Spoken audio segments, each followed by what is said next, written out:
Friends, എല്ലാവർക്കും നമസ്കാരം. Entertainment കീഴിലേക്ക് എല്ലാവർക്കും സ്വാഗതം. യെസ്, എന്റർടൈൻമെന്റ് കിഴി അപ്ഡേറ്റ്സ് ആണ്.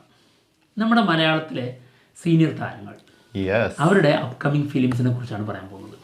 അതായത് അടുത്തതായിട്ട് അവരുടെ ഏത് സിനിമയ്ക്കാണ് വരാൻ പോകുന്നത്, അതായത് 2025 ഈ അടുത്തായിട്ട് വരാൻ പോകുന്ന സിനിമകൾ ഏതൊക്കെയാണ്? കൊള്ളാം, നല്ല പരിപാടിയാണ്. നല്ല പരിപാടിയല്ലേ? ഓക്കെ, നമുക്ക് ജയസൂര്യയിൽ നിന്ന് തുടങ്ങാം. ഓക്കെ, നമ്മൾ ഏറ്റവും കൂടുതൽ കാത്തിരിക്കുന്ന ഒരു അപ്ഡേറ്റ് ആണ് കത്തനാറിന്റെ. സത്യം, ഒന്നും കിട്ടാറില്ല. അതിന് കാരണം ഇവരൊന്നും പുറത്തു വിടുന്നില്ല. വർക്കുകൾ ഗംഭീരമായിട്ട് നടക്കുന്നുണ്ടെന്നുള്ളതാട്ടോ. അതെ, എന്തായാലും ഒരുപാട് പ്രതീക്ഷയോടെ കാത്തിരിക്കുന്ന സിനിമയാണ് കത്തനാർ. കത്തനാറാണ് ഇനി ജയസൂര്യൻ്റേത് സിനിമ തിയേറ്ററിലേക്ക് വരാനുള്ളത്. അതെ, കുറച്ച് കാലമായി ആളുടെ ഒരു സിനിമ തിയേറ്ററിലേക്ക് വന്നിട്ടോ. അതും സത്യം. എനിക്ക് തോന്നുന്നു 2 വർഷത്തിനടുത്തായി. 2 വർഷമായിട്ടുണ്ടാവും. പിന്നെ അതിന്റെ ഇടയ്ക്ക് ഏതൊരു ഗസ്റ്റ് റോൾ ഏതൊരു സിനിമയിൽ വന്നു പോയി. എന്തായിരുന്നു അതിന്റെ പേര് മറന്നുപോയി. അതായത് നമ്മുടെ ചാക്കോച്ചനൊക്കെ ഉണ്ടായിരുന്നു. അതെ. എന്തായാലും കത്തനാറാണ് പ്രതീക്ഷിക്കുന്നത്. മേ ബി ചിലപ്പോൾ അതിന് മുൻപായിട്ട് നമ്മുടെ മിഥുൻ മാനുവൽ തോമസിന്റെ സ്ക്രിപ്റ്റിൽ ആളുടെ പ്രൊഡക്ഷനിൽ വരുന്ന ഒരു സിനിമ ഉണ്ട്. അതായത് പ്രിൻസ് ജോയ് സംവിധാനം ചെയ്യുന്ന സിനിമ.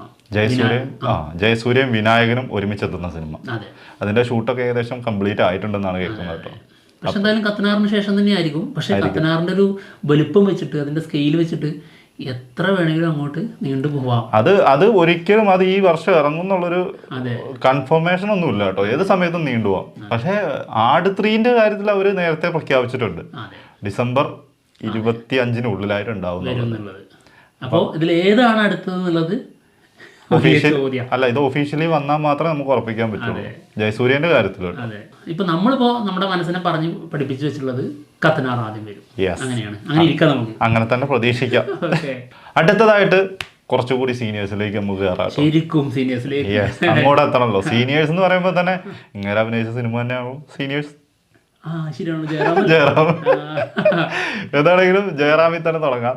ഒന്ന് ആലോചിച്ച് നോക്കണം, നമ്മൾ ഇങ്ങനെ ഒരു വീഡിയോ ചെയ്യാൻ തന്നെ കാരണം ജയറാമും കൂടി ഈ ഒരു ലിസ്റ്റിലേക്ക് വന്നതുകൊണ്ടാണ്. സത്യമായിട്ട് പറയാം. അതായത് ജയറാമിന്റെ ഒരു സിനിമ നമുക്ക് പറയാൻ ഉണ്ടാവാറുണ്ടായിരുന്നില്ല. മലയാളത്തിൻ്റെതായിട്ട് ഒരു സിനിമയും കൂടി അതിൽ കയറി വന്നതുകൊണ്ട് ഭയങ്കര സന്തോഷം. കഴിഞ്ഞതുപോലെ ഫീൽ. അതെ, ഇനിയും വരാനുണ്ട് സിനിമയുടെ അനൗൺസ്മെന്റ് ഒക്കെ. എന്താണെങ്കിലും റിലീസിനായിട്ട് അടുത്തിരിക്കുന്ന സിനിമകൾ ഫസ്റ്റ് വരുന്ന മിറയാണ്. തെലുങ്ക് മൂവിയാണ്. തേജ സജ്ജ നായകനാവുന്ന സിനിമ. അതായത് ഹനുമാന്റെ നടനില്ലേ, ഹനുമാനിലൂടെ വന്ന് ഞെട്ടിച്ച തേജ സജ്ജ ആളുടെ അടുത്ത അതുപോലത്തെ ഒരു വേറൊരു വൈബ് പിടിക്കുന്ന സിനിമയാണ്. സൂപ്പർ ഹീറോ സൂപ്പർ നാച്ചുറൽ എന്തൊക്കെയുള്ള ഒരു മിത്ത് പരിപാടിയൊക്കെ ഉള്ള ഒരു സിനിമയാണ്. സെപ്റ്റംബർ 5-ന്. അതെ, സിനിമ റിലീസിനെത്തുന്നത് സെപ്റ്റംബർ 5-നാണ്. നമ്മുടെ ജയറാം ചെയ്യുന്ന ഒരു കഥാപാത്രം അതിൽ ശ്രദ്ധിക്കപ്പെടേണ്ട കഥാപാത്രം തന്നെയാണെന്നാണ് തോന്നിയത് ടീസറിൽ. അതായത് ഒരു മുനിയുടെയൊക്കെ ഒരു അഘോരി രീതിയിലുള്ള ആയിരുന്നു. എന്താണെങ്കിലും മഞ്ജു മനോജാണ് ഇതിൽ വില്ലനായിട്ട് വരുന്നത്. കാർത്തിക് ഘട്ടന്നേനിയാണ് സിനിമ ഡയറക്റ്റ് ചെയ്യുന്നത്. ഘട്ടംനേനി. എന്താണെങ്കിലും ഫസ്റ്റ് ജയറാമിൻ്റെതായിട്ട് വരാനിരിക്കുന്ന സിനിമ അതാണ്. അതിനുശേഷം കാന്താര 2 ഒക്ടോബർ 2-നാണ് സിനിമ റിലീസിനെത്തുന്നത്. ഋഷഭ് ഷെട്ടിയാണ് റിട്ടേൺ, ഡയറക്ഷൻ, സോങ് എല്ലാം. അറിയത്തില്ല, ഞാൻ എല്ലാം പറഞ്ഞപ്പോൾ ഒരുമിച്ച് പറഞ്ഞു പോയതാ. ഞാൻ അറിയാത്ത അത് ഞാൻ അറിഞ്ഞിട്ടില്ലല്ലോ. അവിടുത്തെ സന്തോഷ് പണ്ഡിറ്റാണെന്ന്. സ്ക്രിപ്റ്റ്, ഡയറക്ഷൻ, അഭിനയം, എല്ലാം ഉണ്ട്. ഓക്കെ, ഇത് 3 ആളാണ്. ഞാൻ ചുമ്മാ പറഞ്ഞ കേട്ടോ. ഓക്കെ, എന്തായാലും കാന്താര സിനിമയുടെ 2ാം ഭാഗമായിട്ട് വരുന്ന സിനിമയാണ്. ആ സിനിമ ഒക്ടോബർ 2-നാണ് സിനിമ റിലീസിനെത്തുന്നത്. അതിൻ്റെ ലേറ്റസ്റ്റ് അനൗൺസ്മെന്റ് അത് തന്നെയായിരുന്നു, റിലീസ് ഡേറ്റ്. അതിൽ ഒരു പ്രധാന വേഷം ചെയ്യുന്നുണ്ട് നമ്മുടെ ജയറാം. വില്ലനായിരിക്കുമോ എന്നുള്ളൊരു ഡൗട്ട് ഉണ്ട്. കേൾക്കുന്നുണ്ട്, അറിഞ്ഞൂടാ. എന്താണെങ്കിലും അതിനുശേഷം നമ്മളെ ഏറ്റവും ഇതിലേക്ക് സന്തോഷിപ്പിച്ച കാര്യം ഈ സിനിമയാണ്. ആശകൾ 1000 നമുക്ക് ആ ആശകളുണ്ട് കേട്ടോ. 1000 ആശകളാണ് ഇങ്ങനെ ഈ മലയാളത്തിലൊന്ന്. അതായത് ഒരു വർഷത്തിൽ 2 സിനിമ മതി. പിന്നെ ഇപ്പൊ നമുക്ക് അവര് 2 നല്ല കേട്ടോ. അവരൊക്കെ ചെയ്യുന്നതിന്റെ കൂട്ടത്തിൽ ഒരു 2 സിനിമയെങ്കിലും ആളുടേതായിട്ട് വരണം. നമുക്ക് ഇവിടെ കിട്ടാത്ത അവസ്ഥ ഉണ്ട്, അത് സംഭവിക്കരുത്. ജി പ്രജിത്താണ് സിനിമ ഡയറക്റ്റ് ചെയ്യുന്നത്. കാളിദാസും പ്രധാന വേഷത്തിലുണ്ട് കേട്ടോ. അപ്പം എന്താണെങ്കിലും മാജിക്കൽ കോംബോ അത് വർക്കാവുന്ന തന്നെയാണ് പ്രതീക്ഷ. ഇത്രയാണ് ജയറാമിൻ്റെതായിട്ട് വരാനിരിക്കുന്ന സിനിമകൾ കേട്ടോ. അടുത്തത് SG സുരേഷ് ഗോപി, ഒറ്റക്കൊമ്പൻ, JSK, ജാനകി, കൊറേ ഉണ്ട്, ഏതൊക്കെയാ നോക്കിയാ ഒരുപാടുണ്ട്. പക്ഷെ അടുത്ത് വരാനുള്ള ചാൻസ് ഉള്ള സിനിമകളിൽ ഒന്ന് JSK ആണ്. അത് ഫസ്റ്റ്. അതെ, അത് ശരിക്കും റിലീസ് ആവേണ്ടിയിരുന്ന ഡേറ്റ് കഴിഞ്ഞു പോയി. അതെ, കഴിഞ്ഞ മാസം 27 അങ്ങനെ എന്തായിരുന്നു. അതായത് കണ്ണപ്പയുടെ കൂടെ ആയിരുന്നു. കണ്ണപ്പേന്റെ കൂടെ. അതെ. എന്തൊക്കെ പ്രതീക്ഷകൾ. അതെ, പക്ഷെ എന്ത് ചെയ്യാം, ജാനകി എന്നുള്ള ഒരു പേരിട്ട് കൊടുത്തു നായികക്ക്. അത് മാറ്റണം എന്നാണ് സെൻസർ ബോർഡിന്റെ ആവശ്യം. എന്തായാലും പ്രവീൺ നാരായണനാണ് സിനിമ ഡയറക്റ്റ് ചെയ്തിരിക്കുന്നത്. എന്താകും എന്നുള്ളത് നമുക്ക് അറിഞ്ഞുകൂടാ. അടുത്ത തന്നെ റിലീസ് ഡേറ്റ് പുതിയത് വന്നേക്കാം. അതെ, എന്തായാലും SGയുടെ ആദ്യത്തെ സിനിമ അത് തന്നെ ആയിരിക്കാം. അതെ, അതിനുശേഷമായിരിക്കും ഒറ്റക്കൊമ്പൻ സിനിമയുടെ ഷൂട്ട് ഇപ്പൊ നടന്നുകൊണ്ടിരിക്കുന്നുള്ളൂ. അതിന്റെ ഒരു വരവ്, ഒരു 1.5 വരവായിരിക്കും. അത് വേറൊരു സത്യമായിട്ടുള്ള കാര്യമാണ്. അത് ചില്ലറ ഒരു ഹൈപ്പ് ഒന്നും ആയിരിക്കില്ല ആ സിനിമ വരുമ്പോൾ ഉള്ളത്. അത് അതായത് SGയുടെ കരിയറിൽ ഇപ്പോൾ ലാസ്റ്റിലേക്ക് നോക്കിക്കഴിഞ്ഞാൽ ഏറ്റവും ഹൈപ്പിൽ വരാൻ പോകുന്ന സിനിമ അത് ഒറ്റക്കൊമ്പനായിരിക്കും. തീർച്ചയായിട്ടും. അടുത്തത് പൃഥ്വിരാജ് സുകുമാരൻ. ഇതിപ്പോ നിവിൻ പോളിന്റെ കാര്യം പറഞ്ഞ പോലെ ഒരു ലിസ്റ്റാണ് കിടക്കുന്നത്. അത് ഏറ്റവും പുതിയതായിട്ട് വരാൻ പോകുന്ന സിനിമ സർസമീനാണ്. അതെ, അതിൽ തീരുമാനമായിട്ടുണ്ട്. അതെ, ജിയോ ഹോട്ട്സ്റ്റാറിലാണ് വരുന്നത് ജൂലൈ 25-ന്. കാജോളും പിന്നെ ഇബ്രാഹിം അലി ഖാനും ഇവർ രണ്ടുപേരും പ്രധാന വേഷം ചെയ്യുന്നുണ്ട്. ഗൈസി റാനിയാണ് സിനിമ ഡയറക്റ്റ് ചെയ്യുന്നത്.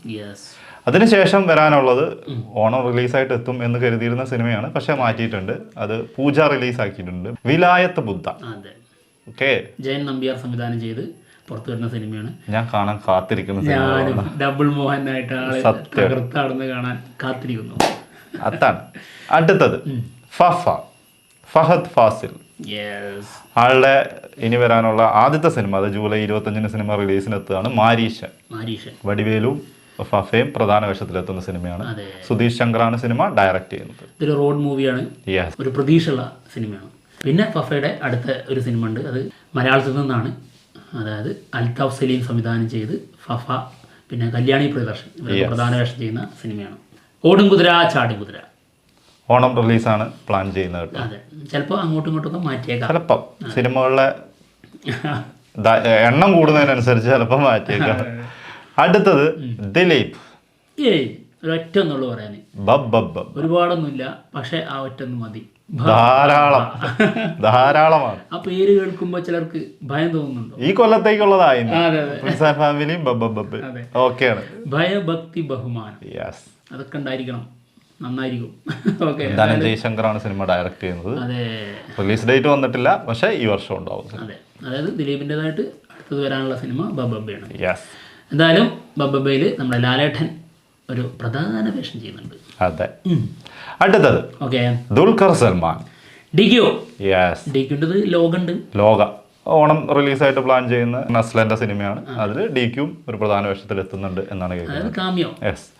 അടുത്തത് കാന്തയാണ്. കാന്ത ഒക്ടോബർ റിലീസ്. അതെ, തമിഴ് മൂവിയാണ്. ഒക്ടോബറിലാണ് റിലീസ് പ്ലാൻ ചെയ്യുന്നത്. സെൽവമണി സെൽവരാജ് ആണ് സിനിമ ഡയറക്റ്റ് ചെയ്യുന്നത്. ഇതുവരെ അതിന്റെ ഡേറ്റ് ഒന്നും പുറത്തു വന്നിട്ടില്ല. ആദ്യം സെപ്റ്റംബർ ആയിരുന്നു, പിന്നീട് അത് മാറ്റിയിട്ടാണ് ഒക്ടോബറിലേക്ക് ആക്കിയിരിക്കുന്നുണ്ട്. പക്ഷെ അതിന്റെ ഡേറ്റ് കൺഫേം ആയിട്ടില്ല.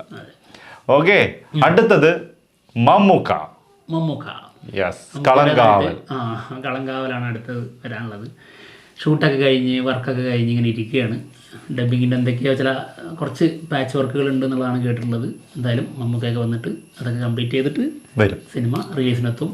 സെപ്റ്റംബർ 26-നാണ് സിനിമ റിലീസ് പ്ലാൻ ചെയ്യുന്നത്. ജിതിൻ കെ ജോസാണ് സിനിമ ഡയറക്റ്റ് ചെയ്യുന്നത്. കാത്തിരിക്കുന്ന മമ്മൂക്ക സിനിമകളിൽ ഒന്നാണ് കേട്ടോ കളങ്കാവൽ. കാരണം ആ ഒരു ക്യാരക്ടറിനെ കാണാൻ വേണ്ടിയിട്ട് നന്നായിട്ട് ആഗ്രഹിക്കുന്നുണ്ട്. എന്താണെങ്കിലും കാത്തിരിക്കുന്ന സിനിമകളിൽ ഒന്നാണ് കേട്ടോ കളങ്കാവൽ. അതുപോലെ തന്നെ വിനായകനും ഇതിനകത്തൊരു പ്രധാന വേഷം ചെയ്യുന്നുണ്ട്. രണ്ടുപേരും നേർക്കുനേർ വരുമ്പോൾ എങ്ങനെ ഉണ്ടാവും എന്നുള്ളതെന്ന് അറിയണം. നമ്മൾ ജയിലറിൽ രജനീകാന്തും വിനായകനും നേർക്കുനേർ വന്നപ്പോൾ കണ്ടു. അപ്പോൾ മമ്മൂക്കയും വിനായകനും നേർക്കുനേർ വരുമ്പോൾ എങ്ങനെ ഉണ്ടാവും എന്ന് അറിയണമല്ലോ. അതായത് ഇവിടെ വിനായകൻ നായകനും മമ്മൂക്ക വില്ലനുമാണ്. ഇൻട്രസ്റ്റിംഗ്. അടുത്തത് ലാലേട്ടൻ. മലയാളത്തിന്റെ സ്വന്തം മോഹൻലാൽ. ആള് ഒരു പിടി ചിത്രങ്ങളാണ് നമ്മുടെ മുന്നിലേക്ക് കൊണ്ടുവരാനായിട്ട് പോകുന്നത്. അതിലാദ്യം വരുന്ന സിനിമ അത് ഹൃദയപൂർവ്വമാണ്. ഓണം റിലീസ്. അതെ, ഇതിന് സംശയമല്ല. പക്ഷെ അതിന് ശേഷമുള്ള കാര്യങ്ങൾക്കാണ് സംശയമുള്ളത്. ഏത് വരും ആദ്യം എന്നുള്ളത്. അതിൽ മിക്കവാറും തന്നെ ആവാനാണ് ചാൻസ് ആയിരിക്കാം, അല്ലെങ്കിൽ വൃഷഭ ആയിരിക്കാം. യെസ്, എന്തായാലും വൃഷഭ ഒക്ടോബറിലേക്കാണ് പ്ലാൻ ചെയ്തത്. അതെ അതെ. അപ്പൊ ചിലപ്പോ അതിന് മുന്നേ സെപ്റ്റംബറിലൊക്കെ ബബ്ബ വന്നേക്കാം, അറിഞ്ഞുകൂടാട്ടോ. എന്തായാലും ഹൃദയപൂർവ്വം ഓണത്തിന് റിലീസാണ്. നമ്മുടെ മാളവിക മോഹനാണ് ഇതിൽ നായികയായിട്ട് വരുന്നത്. കുറച്ച് കാലങ്ങൾക്ക് ശേഷം നമ്മുടെ സത്യനന്ദിക്കാടും ലാലേട്ടനും ഒരുമിക്കുന്ന സിനിമയാണ്. യെസ്, ഓഗസ്റ്റ് 29 അവർ ഡേറ്റ് ഇട്ടിട്ടുണ്ടായിരുന്നത്. അതെ, ഇനി അങ്ങോട്ടും മാറുമെന്ന് അറിഞ്ഞുകൂടാ. എന്താണെങ്കിലും ഓണം റിലീസ് ഉണ്ടാവും. അതെ. അപ്പം ഇതൊക്കെയാണ് സീനിയേഴ്സിന്റെ വരാനിരിക്കുന്ന സിനിമകളുടെ ലിസ്റ്റ്. യെസ്. അപ്പം ഇനി നാളെ മറ്റന്നാളൊക്കെ ആയിരിക്കും വേറെ അപ്ഡേറ്റ്സും റിലീസ് ഡേറ്റ് ഒക്കെ വരുന്നത്. അപ്പോഴാണ് ഇതിനി മാറ്റേണ്ടി വരുന്നത്. എന്തായാലും നോക്കാം. അപ്പോൾ എന്തായാലും ഞങ്ങൾ പോവാണ്. മറ്റുള്ള വിശേഷങ്ങളുമായിട്ട് ഉടനെ തന്നെ വരാം. ബൈ. ബൈ.